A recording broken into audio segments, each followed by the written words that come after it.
Welcome back. Florida's Emergency Preparedness and Response Fund expired last night as the State House moved to limit the use for natural disasters only. The Florida State House and Senate clashing in recent weeks about how Governor Ron DeSantis could spend money and whether he should be limited in using money for immigration enforcement. Attorney General James Uthmeier writes this on X. The governor has led the country in combating illegal immigration, and to take it away would be, quote, moronic. Joining me now, the man himself, Florida Attorney General James Uthmeier. James, good to see you. What's behind this? Welcome.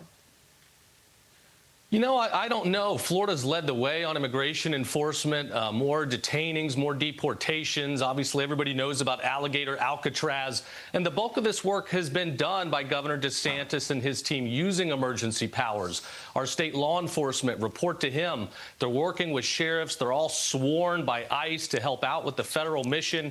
I don't know why any Republican would want to take away this power. I don't think it's going to be very popular. Hopefully, they'll renew this authority and funding right away. Liz Peek, is this because the woke citizens or someone there in his office are trying to get them to stop the immigration enforcement operation? Well, that's the question, right? I mean, as you just said, that this has been one of the states in the forefront of combating illegal immigration, which, by the way, most of the country wants to see happen. So I don't understand where this is coming from. I hope it's not that so many New Yorkers have moved to Florida that they're beginning to change the politics of the state. Uh-oh. Yeah. What do you think, AJ? Well, the governor has a backbone. He typically pulls people his direction.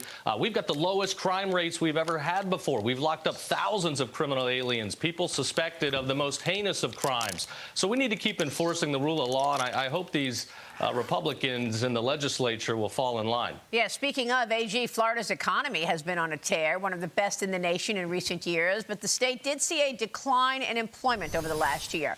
We've been talking about AI and its impact all morning. The Journal reports that the Sunshine State's immigration crackdown could be to blame, writing employers in the state say they're struggling to find workers they can employ legally. Non-citizens made up 1/3 of Florida's construction workforce and nearly half of the farm hands there.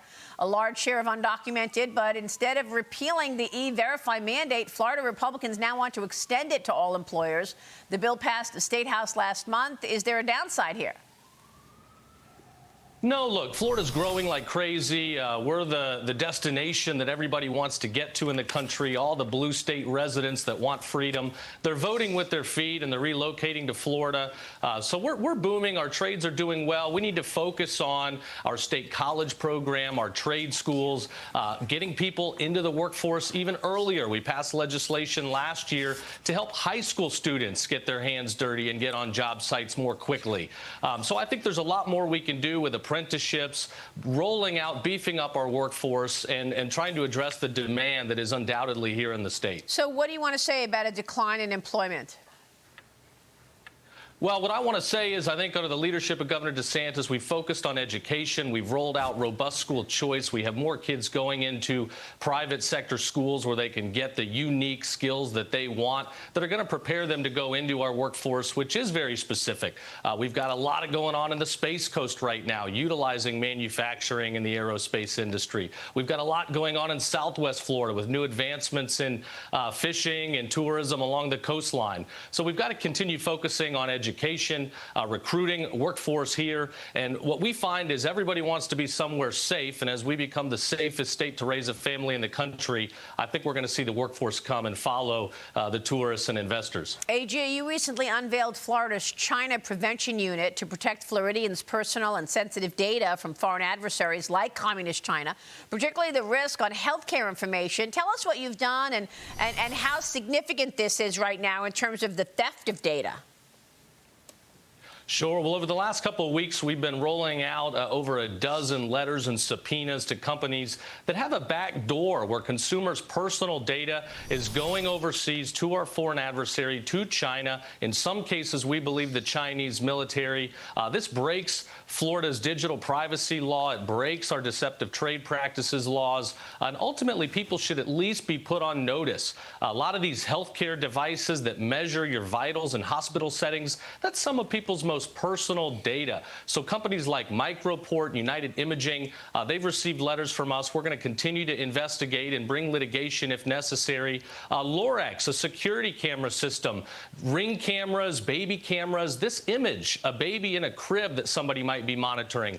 We believe that sensitive data is going overseas to our enemy. This violates consumer rights, and it is a national security issue. Yeah, it sure is. But what about the use of Huawei? I mean, isn't that the issue, that there are, Chinese equipment in components and in much of the infrastructure in America?